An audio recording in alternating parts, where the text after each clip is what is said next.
Sabrina 2000's comic, issue 18. We start out with Hilda saying this is exciting and quickly agrees and wants to get started on it right away. Of course, people who forbid Sabrina from using magic casually aren't excited about something that's actually exciting. I should have known. Instead, they're excited about Greendale's bicentennial celebration.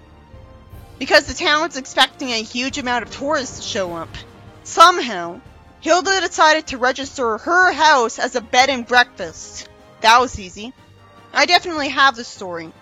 Hilda likes the idea of making some extra cash, even though she could just sell her antiques and get rich, and with a little work, they can have those unused third-floor bedrooms ready for guests. Since when do they have bedrooms like that?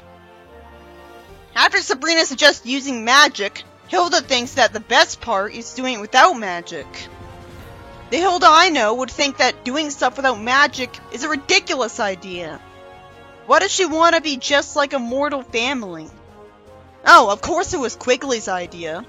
It'd be less frustrating if this was always just Sabrina's idea, because I could understand, because she's the youngest one, so of course she's the dumbest, naive one, and maybe she'll grow out of it. While the older and wiser ones would be the ones thinking, no, that's stupid, just use magic. We see them put all of the magic gadgets in the garage. It's odd to call them gadgets. Then Hilda purges all of the house of the residual magic. Did this story result in the evil ghost being set free? Because the story seems familiar. Quigley somehow looks forward to him and the family working like dogs cleaning the guest rooms. And he says they should be proud of themselves, and they are. Sure, hard work is a virtue, but they're still being idiots by exhausting themselves for no good reason.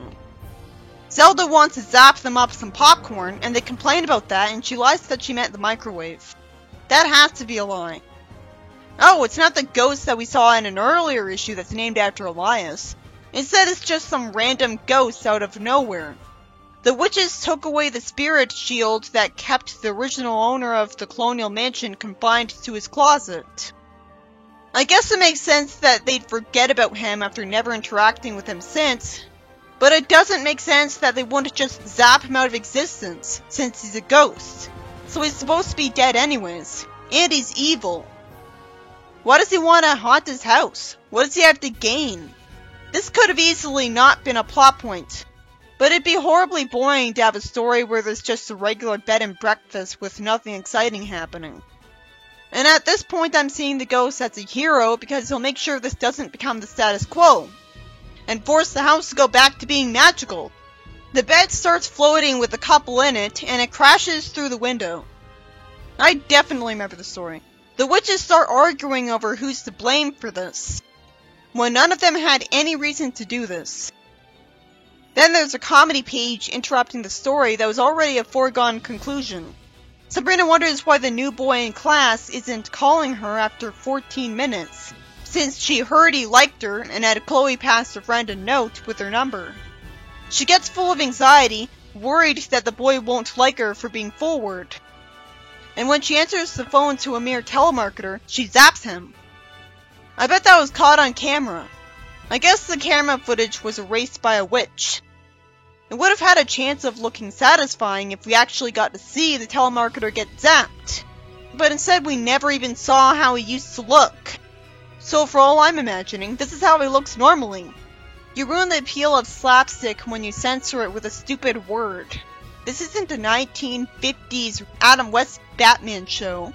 After the couple threatens to sue the witches, when they should know that nobody would believe them, some magic is used to push the reset button on them, erasing their memories of it.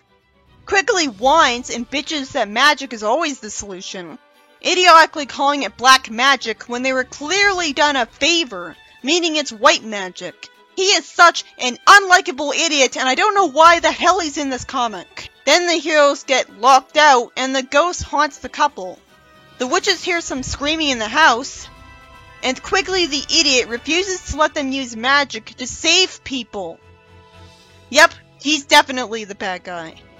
Why isn't Hilda ignoring this idiot and doing something anyways? Sabrina runs over to the garage and remembers that nobody said the spooky jar was off limits.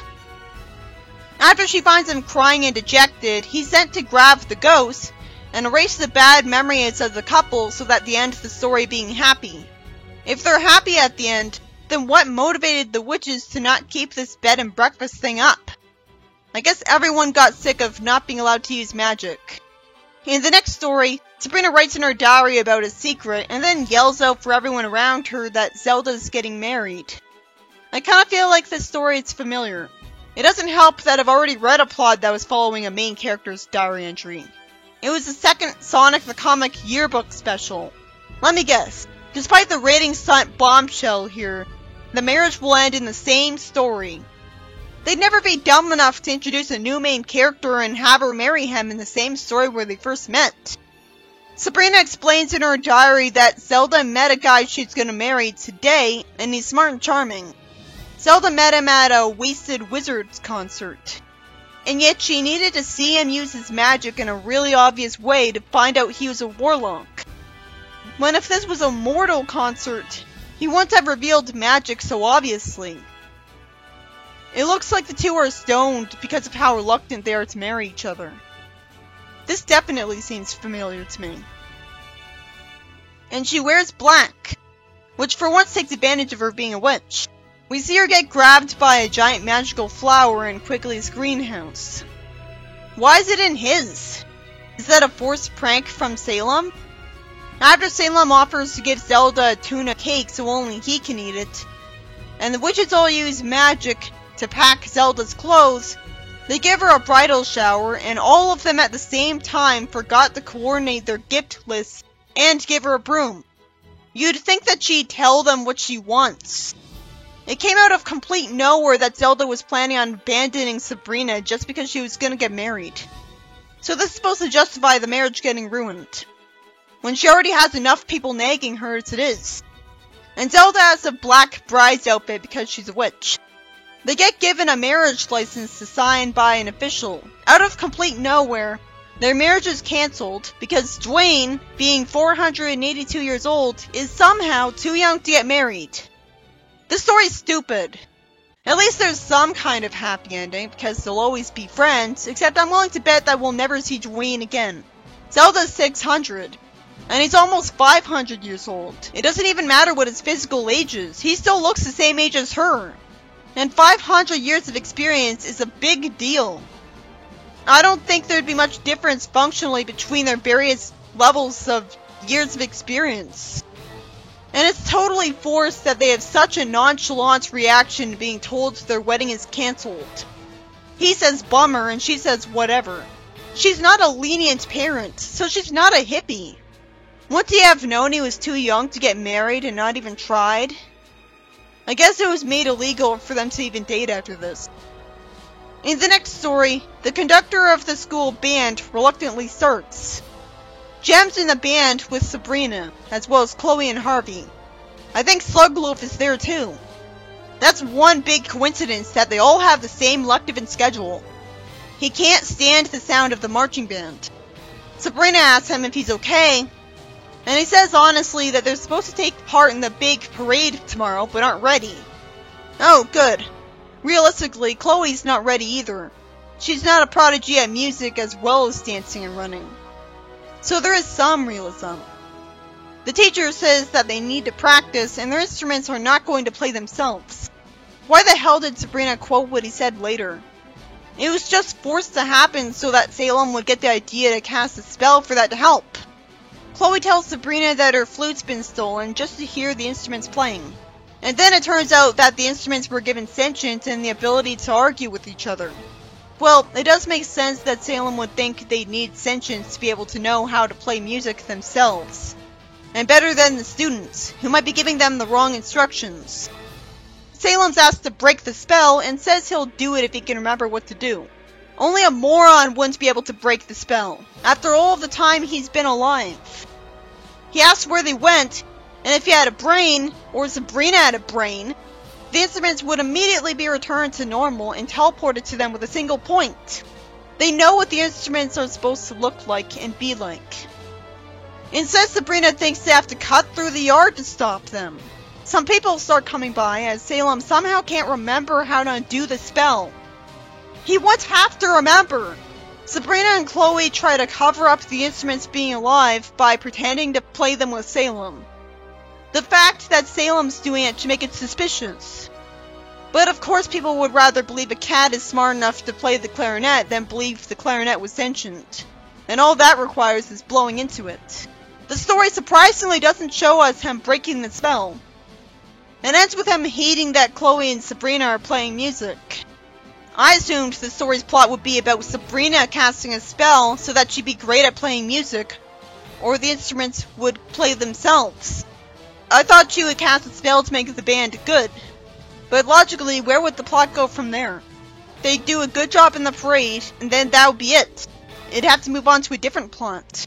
It's forced that Salem made the instruments alive when apparently he didn't want them to be. Once you have to intentionally imagine them with eyes and the ability to walk. So this story is stupid. The first story, by Mike Gallagher, is about Quigley having the idea to make their house into a magic-free bed and breakfast. I wonder if this was just an excuse for him to make the house magic-free. Why doesn't he just move out? Why would tourists show up for a random town's bicentennial? Anyways, because they forgot that their spirit shield was keeping a ghost locked in the closet, and they were too stupid to have simply destroyed the ghost haunts the couple staying at their house. Because there has to be conflict.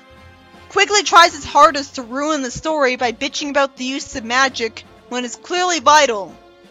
And of course the day is only saved because of magic, as Sabrina uses Spooky to beat up the ghost and defeat it. Couldn't she have just pointed at the ghost and made it disintegrate? Surely using Spooky would still be violating the spirit of the promise not to use magic, if not the letter. The second story, by Angelo, is a story with Sabrina's diary as a framing device that excuses the plot being fast-forwarded through really quickly, where Zelda is proposed to by a warlock right away at a concert, and then it turns out he's too young to get married. He's over 400 years old. How is that too young? I can buy that after so long they're desperate to get married, so that's why they agreed to get married right away, but this is dumb. And it being a diary story from Sabrina's point of view is just off-putting.